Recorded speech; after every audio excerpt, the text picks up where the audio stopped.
essimu okuva wa maama wa Honorable Ssegirinya n'agamba nti Honorable afudde. Tujja misinde okulaba Honorable Ssegirinya oba ddala kituufu bambi obulamu bw'ensi busiibudde. Naye bwe tugenze mu ICU tusanze nga abasawo batunnyonnyodde nti akyaliko ekisiti ekikuba mukono, tebasobola ku professionally kumulanga nti afudde.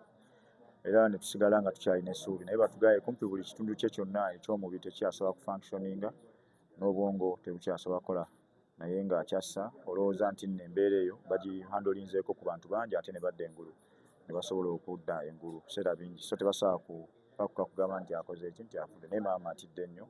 Twongera okusaba bannayuganda nti Honorable musabire, akaseera kano kazibu nnyo kalimu, akaseera kataasuleyo takeese, era naffe twongera okusaba Mukama twongere essuubi eri omukulembeze Honorable Ssegirinya. Akyali omwana omuto aweereza eggwanga lye mu buli mbeera yonna ey'okunyigirizibwa naddala ku sayidi y'obufuzi eby'okuvuganya gavumenti. Twabonaabona ne Honorable Ssegirinya naddala nga tuli mu kkomera. Tujjukira bulungi nti bamuggyako ne mukomera ne bamutwalako mu ddwaliro e Mulago olw'obulamu, naye olowooza nti nno ebbanga lyamala mu kkomera lyakosa nnyo obulamu. Ffenna nga bw'otulaba obulamu ne bukosebwa mu buli mbeera yonna, so ndowooza nti kyekimu ku bintu ebyaleeta ddala obuzibu eri obulamu bwe, kubanga jjukira nti twayingira mu kkomera nga mulwadde. Jjukira bulungi nti n'okulayira mu paaliyamenti yali alinamu obukosefukosefu, ate bwe twatuuka mu kkomera tebyongera okuyitira kubanga by'olya by'onywa obujjanjabi obulyo byonna oba tobyesiga bulungi tomanya kigenda mu maaso eri obulamu bwo.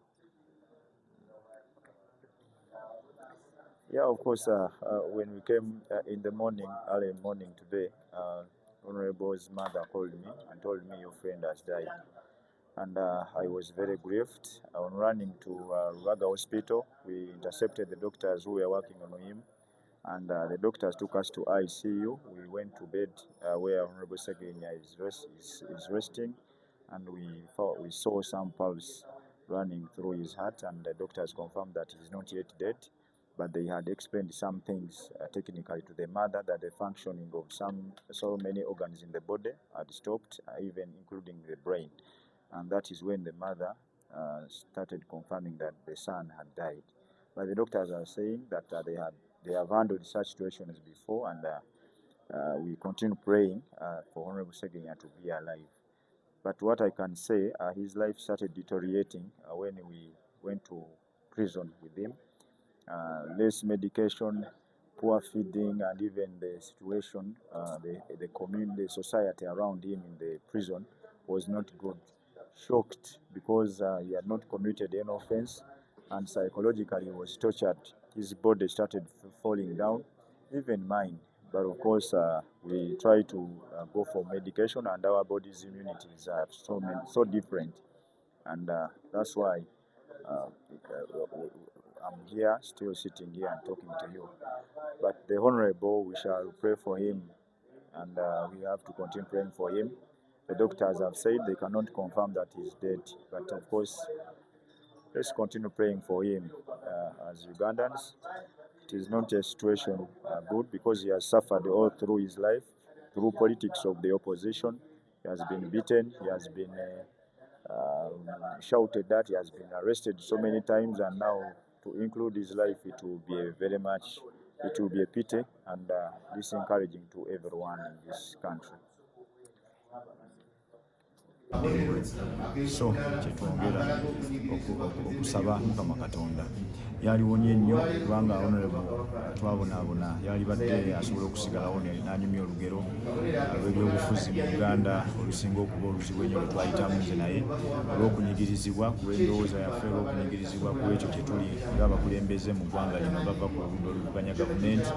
Olowooza nti Mukama Katonda yali badde amuyamba n'asobola okukola ki, okukomawo. Obulamu bwe bubadde bukosebbwa nnyo okuva we twava mu kkomera, infact ne we twali mu kkomera, infact ne we twali nga tunagenda mu kkomera nga waliwo embeera gy'ayitamu etali nnungi. Tugezaako okutegeeza abalamuzi nti bannange mutute tugende tukole ebyaffe twejjanjabe, ne bagaana abamu, naye oluvannyuma ne bakkiriza ne batuta tugende twejjanjabe.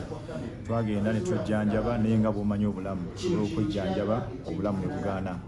abamu tumanya ngaffe tugenda tutegeera mpolampola ate Honorable Ssegirinya y'obulamu bulabika nga butuusiza paka olwaleero okumubika nti afudde ate nga tanaba kubeera ng'afa. Twongera okusaba Mukama Katonda akkirize alabe nti Honorable asobole okuwona kubanga embeera gy'ayiseemu ebadde ya bunkenke eri obulamu.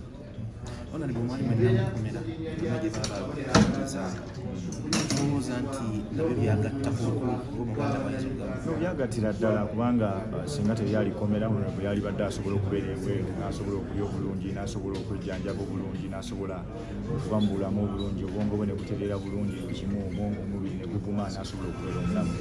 Naye bwe batwala mukomera obujjanjabi nga butono, embeera gye tusula nga mbi, embeera gye tulyamu nga mbi, buli kimu kyonna ebikolebwa biba bingi n'ebimu bye batomanyi kubanga engalo z'obeeramu si zezo zennyini z'okakasa ebyobulamu bwo. So olowooza nti embeera yaleeta ekizibu kinene eri obulamu bwaffe era ndowooza nti nange kennyini ayogera nyongera okusaba Mukama Katonda buli lunaku okulaba nti tewali kyongera kuntuukako kubanga nze ebinnuma mbimanyi gyesaso agamba ggwanga essaawa eno naye nga banzijanjaba ate ne Honorable Ssegirinya naye bagezaako okumujjanjaba naye nga bibadde bikyagala.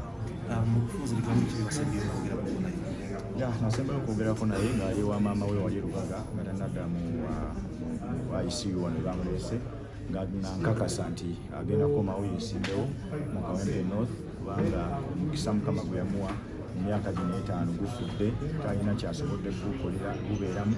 Yakolako emyezi ng'ebiri esatu egyasooka naye okuva olupaka leero tasobodde okuweereza bulungi bantu be ate nga musajja muweereza bulungi eri abantu era n'akakasa nti agenda kuddamu yeesimbewo mu Kawempe North asobole okuweereza abantu.